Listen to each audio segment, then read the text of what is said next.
Hola, muy buenas. Siento el corte del anterior vídeo, lo había calculado para unos 10 minutos y al final se me fue la mano y me pasé del límite de 15 minutos que marca YouTube. Así que esta es la segunda parte del vídeo anterior. Bueno, como recompensa os voy a poner la instalación completa del repeater host. Es bastante sencillo, simplemente hay que ir pulsando siguiente, siguiente, siguiente. Siguiente, acepto, siguiente, siguiente y ya está. Muy fácil. En el vídeo anterior habíamos configurado el Arduino para cargar Marlin ya en la Sanguinololu o en vuestro Arduino Omega, con las RAMs. Y a partir de este punto vamos a conectarnos a la impresora y hacer una simulación de cómo sería una impresión. Bueno, y ya ha terminado, así que sencillamente hacemos clic en finalizar y ya se nos abre. Y esto sería la vista normal. Aquí veremos las piezas que vamos a imprimir en 3 dimensiones. Y bueno, la parte principal de la configuración de la impresora es este botón de aquí. Hacemos clic aquí en configurar impresora. Aquí buscamos el puerto donde tenemos conectados nuestra placa, el mío es el 31. Los baudios, si os fijasteis, habíamos dejado 250.000 al principio sin tocar el chasis por defecto. Es necesario poner el mismo valor y todo lo demás como está. Hacemos clic en OK y ya nos podemos conectar a la impresora, simplemente haciendo clic en el botón conectar. Ya estamos conectados y tenemos que subir esto un poco para arriba y aquí leemos las últimas líneas que nos ha escrito la placa base. Y podemos leer, por ejemplo, que ya estamos ejecutando Marlin y bueno, etcétera. Si leemos todo esto, significa que nos hemos conectado con éxito y que todo está funcionando bien. Ahora, por ejemplo, podemos hacer clic en curva de temperatura y vemos las lecturas de temperatura que está realizando la placa. Para tener las lecturas de temperatura, obviamente, tenemos que tener conectados los termistores.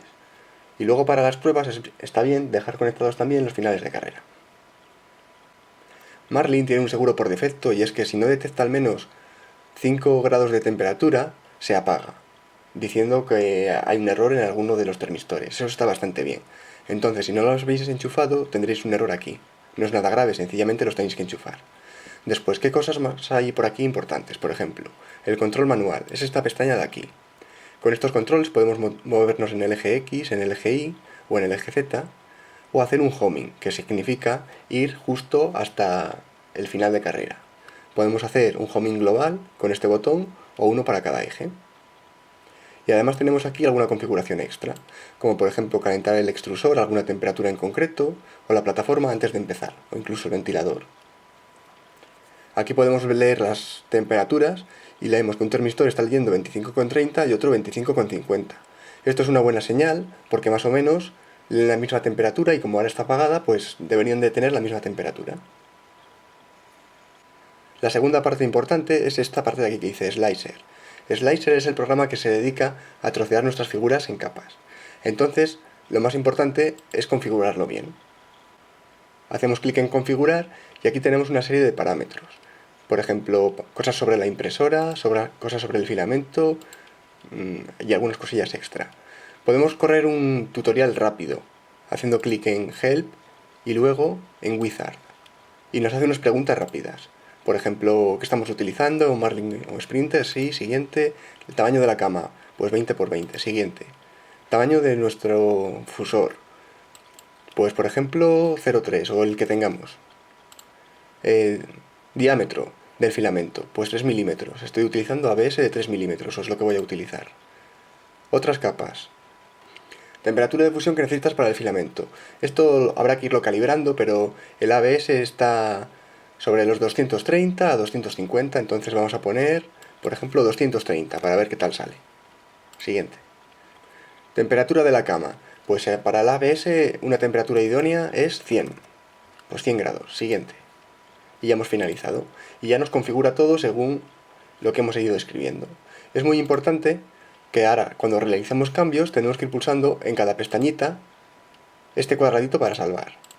O el tamaño... Bueno, vemos, por ejemplo, que el tamaño de capa lo voy a hacer de 0,2 milímetros por defecto y la primera capa 0,3. Pues igual queremos que la primera capa la haga siempre igual, 0,2. Aunque es recomendable que siempre la haga un poco más gordita. Aquí vemos, por ejemplo, el número de perímetros, lo podemos subir, etc. Tenemos ajustes para la velocidad, para hacer una faldilla antes de empezar a imprimir.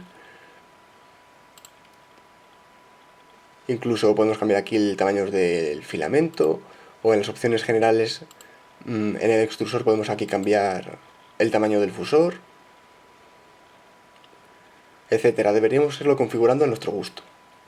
Y una última opción importante, más o menos, es...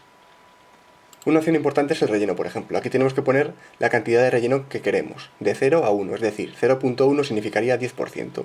Pues un valor que puede estar bien puede ser, por ejemplo, 50%. Es demasiado quizás rellenar el 50% o un 30%. Y aquí el tipo de cómo lo queremos hacer.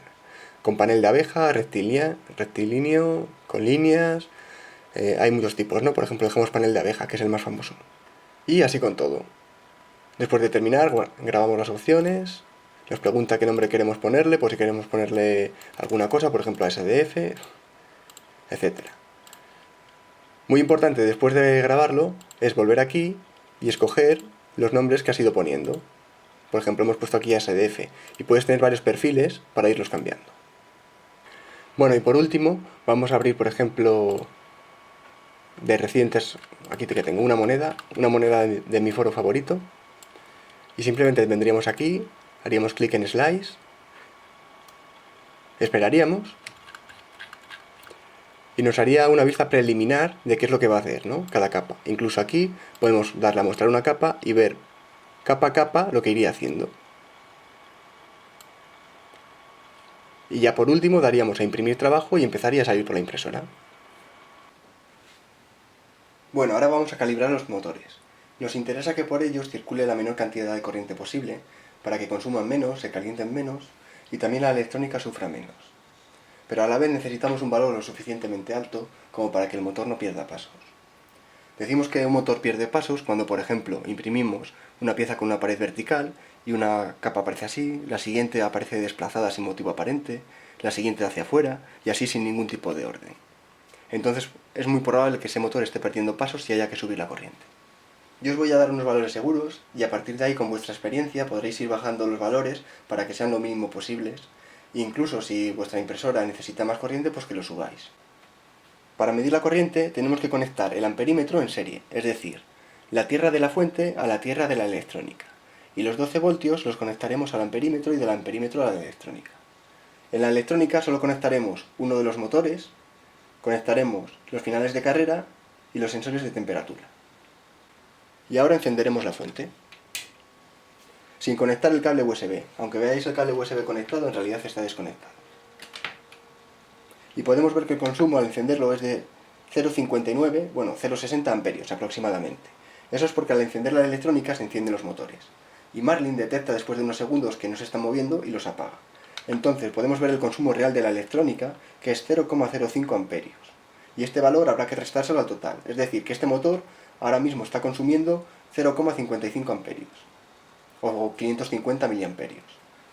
Y los valores son 200, 200, 400 y 400. Es decir, que ahora tendremos que coger el destornillador, apagar la fuente y girarlo un poco.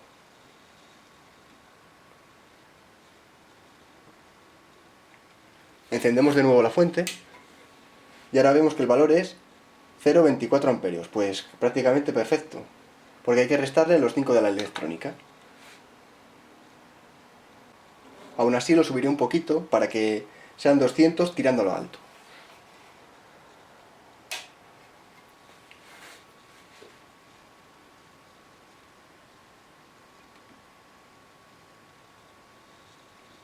Encendemos de nuevo la fuente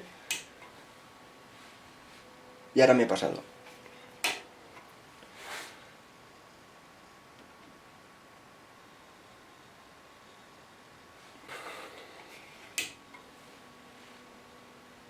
Encendemos de nuevo la fuente, lo he subido un pelín y ahora tenemos 0,026 amperios, es decir, ya tendríamos los 200 miliamperios en el eje X. Y ahora repetiremos lo mismo con los otros ejes. Algunas personas deciden comprar un destornillador cerámico para poder cambiar el valor a la vez que está encendido. El problema es que para hacer eso tendríamos que mantener los motores en movimiento. Para eso conectaríamos el cable USB. Ya vemos como Marlin de nuevo enciende los motores, pero el consumo de la electrónica ha cambiado porque el cable USB también suministra corriente. Ahora el consumo de la electrónica es 0,01 amperios. Y nos conectamos con el Marlin. enciende un instante los motores de nuevo y ahora los apagará. Entonces, para mantenerlos encendidos, lo que tenemos que hacer es con el control manual lo que vamos a hacer es moverlos. Movemos un poco el motor y vemos como enseguida los enciende. Y ya podemos ver el consumo. Y en este momento, que ya que está consumiendo electricidad, con el destornillador cerámico podríamos regularlo. Y acordaros que a este valor hay que restar 0,01, no el 0,05 inicial, porque ahora el cable USB también está dando corriente. Y nada, si os ha gustado el vídeo, suscribiros al canal y pulsar el botón de me gusta, que realmente ayuda bastante.